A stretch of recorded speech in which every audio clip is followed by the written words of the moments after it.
Hey guys, what's up? Welcome back to my channel. We are doing a very exciting second half to this color and extension transformation. I already have the color tutorial up, so if you've missed that, please go check it out. But anyway, we are on to the K-tip extension transformation part of it now. So we are doing 18-inch K-tips, and I got 2 packs or 50 grams of them. So we are doing length and a little bit of fullness, of course, too. The main thing that I have really learned and I'm going to talk about today is, especially on my first time extension clients, make the extensions look the most natural and make them feel the most like the client is matching the fullness of the extensions to the natural fullness of the head. A lot of extension companies and training programs and all that stuff, kind of the similar thing that us cosmetologists say about state board is like, we learn cookie cutter things in school just to pass state board. It's really similar to extension certifications, is you learn cookie cutter extension techniques so that you can kind of, technically say that you are certified in them. But in order to really make things truly custom to the person's head, you've got to really learn to just kind of have different rules than, your basic cookie cutter things. Also, quick little disclaimer, please do not use this singular video on me applying K-tips as your opportunity to install K-tips in someone else's head. If you've never seen any other trainings or watched anybody or anything like that, this is more so me giving tips and tricks to people that already do K-tips or have strong extension backgrounds and are looking to maybe add them to their belt. But if you have a really limited extension background, please don't use this as your one singular video to start doing them on somebody. So as you guys can see, I'm actually starting off in the middle of her head, and I've started to do this recently with my extension installs, and there's a couple reasons why. So with I specialize in the individual extensions, so in K-tips and I-tips, and with the individuals, they are strand by strand methods. And I, like I said, really install my extensions based off of the everyone's growth patterns, their fullness in that specific spot. It's a very custom install. Every single section, every little area I am applying them, there is a specific amount of customization that goes into this. So that takes into play. And then also too, I have really learned, especially in cases like this where I am really laying out fullness, I have really learned that starting in the center of the head really helps to kind of build the foundation and really sets the tone for what all I will need in the top part of the extensions, what all I need in the bottom row. I've done it before where I have put too many extensions that I didn't really necessarily need in those first couple rows, and then I'm like, oh my gosh, what do I do with this top row where it really matters, but also too, it's hard to visualize what all the topmost area needs without seeing what's all underneath. So I like to start in the middle. Also too, kind of the same thing as you'll hear people say with blonding, some people start at the front and at the top because that's where they just have the most mental energy at. Same thing for extensions too. I want it to be something where if I'm kind of mentally tapped out by the end of it, that the groundwork, the foundation, the bones have already been built there for me, and I am just basically filling in little gaps. What you're seeing me doing right here is emphasizing and explaining and showing just how low my U sections for this client have to be, because she does have pretty fine, thin hair for me to be able to get enough of her natural hair in these extensions so that it doesn't stress her hair out and pull too much and cause too much pressure on her strands. I do have to make my U partings a little bit deeper. So technically, to some of you guys, it might look like, gosh, these look like they're super low off base. They're really not. They're slightly off base like they need to be. But I had to take my U's a lot lower in order to have enough hair to fulfill that section. So now I have my middle section done. Sorry, this is going to kind of go back and forth between blurry and not blurry. I'm sorry. I didn't realize how much I was in the way. And sorry if you hear my dog barking. But what I did for that middle section was by her temples, I did all half bonds. That's the other thing I love about K-tips is how I'm able to truly customize each and every piece.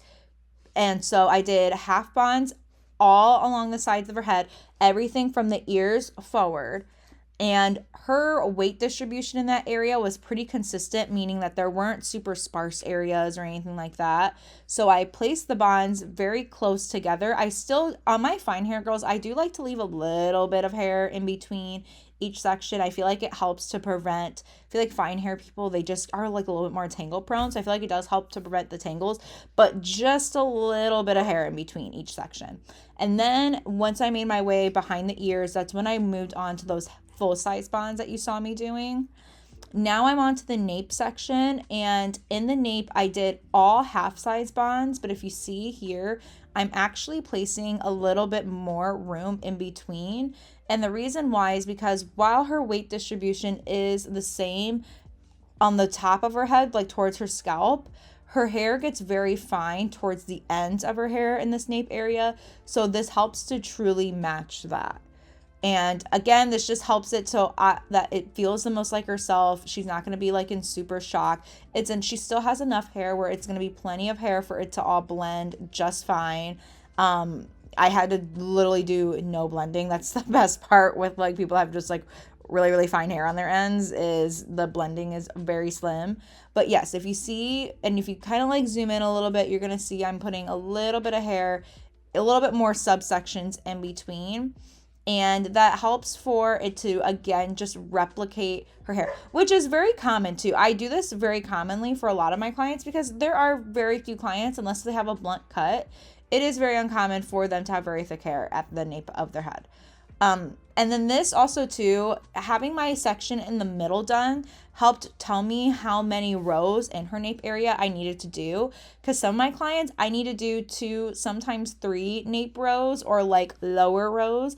This client, because she does have such fine hair, she only really needed 1. And then that helped me be able to distribute more of the hair towards the top and sides of her hair where it matters the most. And as you guys can see, if you look at this right here, it's very, very similar to what she has already. That's without any blending already. I know some of you guys are going to be like, okay, well, you keep saying all of this, we'll order enough hair. Which, yeah, if I'm being honest with you guys, I have a whole, especially of all blondes, I have blonde stock on back stock. So like, yeah, I always have that for backup, but that's not what it's always about. What it's about is, like I said, I just like to replicate what their growth pattern actually is. Now, obviously, if they're trying to shape shift something and like, you know, have their hair replicate something that it's not, then that's a different case. But most of my clients are not like that. They're trying to make it look like their hair is naturally a lot longer than what it necessarily is. So now we are back to the top. And this is the second row of her like side area basically. And so I start off with doing some full size bonds in this area, just because this is like kind of again teetering towards that ear area where her hair is a little bit thicker. But then as you see me work closer to her hairline, I'm gonna go back into doing more of those like half size bonds. And I'll do a video later on about how I do my extension cutting and all that stuff. But like I said, this video was already long enough and I wanted this to be focused more so on like placement and sectioning and, you know, all that stuff.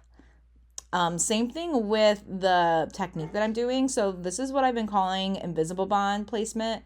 At least in the extension class that I took, they taught us a more standard way of placing them in. But if you see just how discreet these are, there is a different way that I go about applying the extensions, which makes them literally practically undetectable in the head. Even as you can see, her natural base is more so prominent in this, and her extensions are obviously platinum blonde, but in that more invisible extension way that I do, that natural hair lays on top and it makes it very, very, very discreet, especially like in that bond area where normally that top bond area would be bright, bright blonde, which it's one of those things like it definitely blends because the hair still would lay on top of it just fine, but this just helps to like elevate the placement even more and make them the more undetectable that you make the extensions and the more easier you have it where they have to do a little to no blend, the more worthwhile it feels like for them, the more likely they are to keep getting extensions. Obviously, the more likely they are to come to you, so on and so forth. So it's not like a non-negotiable. I didn't start to transition my bonds into this invisible placement until within maybe like the past year or two. But it definitely is a game changer, I will wholeheartedly say, because I have been able to use K-tips to truly like shapeshift in some ways, basically, and fake hair where there's literally not hair growing out of the head because I've just transitioned into doing this invisible bond placement. As you're seeing, I am now doing the more half-size bonds now that I'm working closer to the hairline. And also too, I am obsessed with using this sectioning ring. I cannot apply extensions without it, especially because again, same like I keep saying, I was taught to use like a metal tail comb, but truly either when I have my nails done, I will use my nails if they're like pointy, but they're not done right now. So this point of the sectioning ring just truly helps it to be something so easy where I'm so sorry about my dog, you guys. The sectioning ring just really helps for me to really fine tune my sections, and I work a lot faster too. You are able to move so much faster with the sectioning ring or using your nails or something like that. So I highly, highly, highly recommend. But yeah, I just finished this all the way up until I get to the point of the hairline where I know that I need to stop. And as you see, I am placing these bonds. I went back to placing these bonds basically extremely close together again. Again, same thing like with that lower section. I did place a little bit of hair in between just to help with tangles. But besides that, I placed them basically as back to back as I could. And now we are getting into the third row, which I like to use as my slightly blending row a lot of the times too. I don't really like to use the topmost row as the time to be like adding any more thickness. I like this to be something where like all of the groundwork has been laid, and this is a point where I'm really just like fine tuning and just like tying things off. I like to use this if I need to add in an extra row for blending purposes. If I know I'm gonna have to be doing additional blending, I'm gonna have to be adding like blending layers. That might be the only time I'll make my rows like a little bit thicker, is if I know that if I'm either like intentionally placing layers. I do have some clients that want a super layered look, so I will add more hair than necessary to have them have thick, full hair with a lot of layers. But in cases like this, I wanted the groundwork to already have been placed by now. And this is just basically kind of helping to connect her natural hair to the rest of the extensions towards her ends. So same thing, for the most part, these are all half bonds, and I really just need to place these. More so, it's normally the area that I need to focus on with this is like around that ear area again.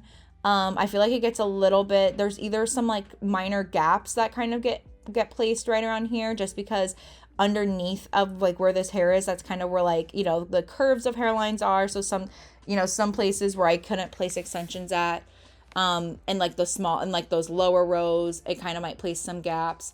Normally don't have to do too much bang work here unless if I am truly like covering up bangs. But yeah, it's mainly just like the interior middle part of this.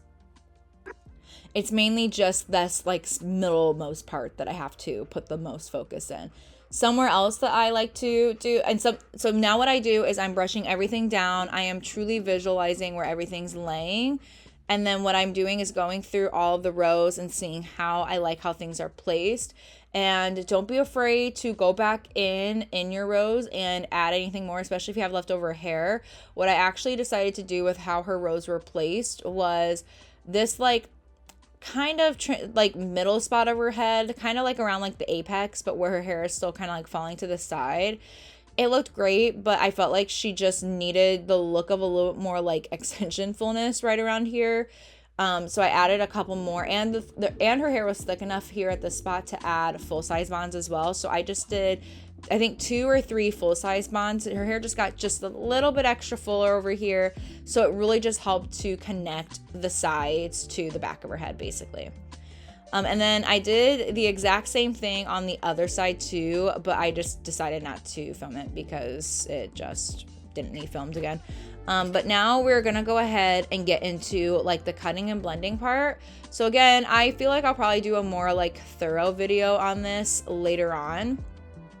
But my main things that I like to do for extension blending and for cutting, I mainly just on her had to more so like lay a cut down.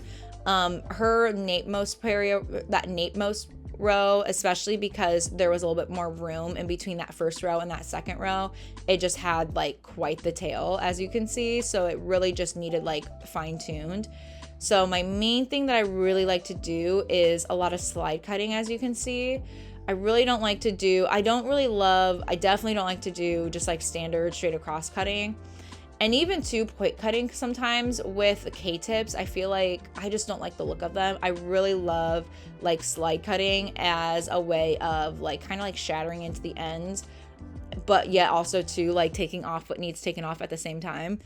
I just feel like it gives like that perfect feathered, but yet like blunt enough look. And that's what I also like too. I know with slide cutting, or I know with like point cutting, you can like, you know, do the same thing, like customize how full or not full you want it to be.